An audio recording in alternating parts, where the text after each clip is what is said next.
Milli Kitapxana binası qarşında 50-ləb Lada Granta avtomobilləri tizilib ketken. Onlarını bugün Rüstəm Minnixanov Respublika rayonlarındağı mədəniyyət бүlüklərinə бүləg etib birdi. Yaxşı xizmətiniz üçün rəhmətimi aytasım kilər. Əlbəttə, bu maşinalar alır orunlarda bir kerak. Şuna görə xeyirli saatda bulsun. İyilikli yaxşı avariyasız yerə nasip olsun sizə. İşinizdə matturlanıb alıp barığa hem bütün şartlar şuna göre Yama yıl alından bir şikinəginə sizə bülək bulsun. Milli mədəniyyətlər həm qırıq-qörətlər yılını tamamlaganda mındı bülək olu ayrıca көңелле җитәкчеләр. Bik de kирәк иде. Çünkü машина паркы тузды бүгенге көндә. Бик күп чаралар үткәрелә районыбызда. Шулай ук авылларда фестивальләр үткәрәбез, күп кенә районнарга концертлар белән йөрергә кирәк. Мәдәният бүлекләренең эше авыл җирлекләренә бару белән бит инде бәйле. Шуңа күрә әлеге машиналарны без бик шатланып кабул итәбез. Яңа елга берничә көн кала. Бу бик зур бүләк булды. Моның өчен бик зур рәхмәт. Milli Kitapxana фойесында Рөстәм Миңнехановка кул эшләре, milli кием салымнар, халык һөнәрчелеге товарларын күрсәтәләр. Монда түбәтәй тегү буенча мастер-класс бирәләр, шелтәр бәйләп күрсәтәләр. Рөстәм Миңнехановка балык бистәсеннән Рәмзия Фәттахова шелтәр кулъяулык бүләк итте. Һәм сезгә үзегезнең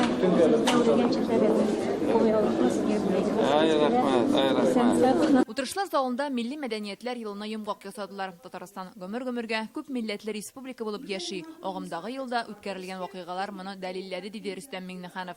Заботу о представителях каждого народа, проживающего в республике, основа нашего единства. Особое внимание уделяется обеспечению прав граждан на сохранение и развитие родных языков, культуры и традиций. Этому в полной мере способствовал год национальных культур и традиций, итог которого мы сегодня подводим. Ел дәвамында milli бәйрәмнәрдә 185 меңнән артык кеше катнашкан. Бу узган елдагыдан 35%-ка артык, ди мәдәният министры. Киләсе елга ул Татарстан көннәренең Кыргызстан, Иран, Мисыр, Азәрбайҗанда уздырылачагын әйтте. Татарстан рәисе кушуы буенча Сабан туйны борынгыча итеп уздыру өчен режиссерларны укытканнар. Әлеге курсларда республиканың муниципаль районнарының 70-тән артык белгеч катнашты. Milli бәйрәмнәр җаннарыбызга рухи азык биреп тора. Алар аша без бер-берсен яхшырак аңлый башлыйбыз. Шулай итеп милләт ара дуслык ныгый һәм илебездә бердәмлек хисе чыныга. Быел республиканың күп милләтле халкы арасында сораштыру уздырганнар һәм шуны ачыклыйлар. Аларның 80% Татарстандагы milli мәсьәләләрне уңай бәяли. Әмма безнең тотрыклыкны кукшатырга теләүчеләр бар, ди Рөстәм Миңнеханов. Мы видим непрекращающиеся попытки западных спецслужб внести раздор между нами.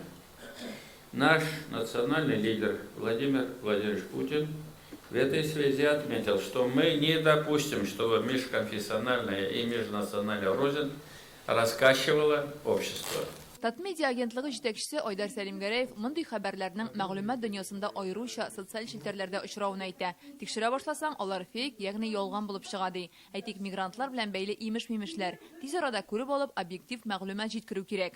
Провокации в одной из Кавказских республик на фоне трагических событий на Ближнем Востоке показали, какими приемами можно дестабилизировать обстановку. Среди таких способов манипуляции вопросы миграционной политики могут стать предметом подобных манипуляций в медиапространстве. Милләт ара мөнәсәбәтләрне яктыртканда без медиа киңлекне позитив контент белән баетырга тиеш. Без көчле икътисади төбәк, мигрантлар безгә күбесенчә эшкә килә. Бер җәмгыятьтә аңлашып яшәр өчен аларны безнең тормыш шартларына яраклаштырырга, ягъни социальләштерергә кирәк, ди Рөстәм Миңнеханов. Алар беренче чиратта Россия законнарын белергә һәм үтәргә тиеш. Әгәр дә кыенлыклар килеп чыга икән, өйрәтергә кирәк. Алар белән эшләүнең нинди формалары җитеп бетми. Әлеге мәсьәләләрне өйрәнү өчен республика рәисе махсус орган булдырырга тәкъдим итте. Ул мигрантларны бик күп җәлеп итә торган чит илләр тәҗрибәсен өйрәнергә була, диде. Мигранты нужны. Мы сегодня крупный промышленный центр, и без мигрантов мы не справимся. Но в то же время их пребывание, присутствие, там, все это должно быть упорядочено в рамках существующих норм и законов. Если нет их, мы должны выйти с предложением, какая форма и как это должно быть. И в целом, вот, Алексей Валерьевич, вам, Асхат Ахмедович, у нас должен быть орган, который этот вопрос будет сопровождать. Бүген Россиянең милли дәүләт сәясәте стратегиясен әзерлиләр. Анда Татарстан актив катнашырга тиеш дип билгеләп үтте Рөстәм Миңнеханов. Шулай ук киләсе 2024 ел илдә гаилә елы булачак. Ул да милли бердәмлеккә өндәүче чараларга бай булырга тиеш дигән бурыч куйды. Фәризә Мәҗитова, Гадел Миндубаев, Яңа Гасыр каналы.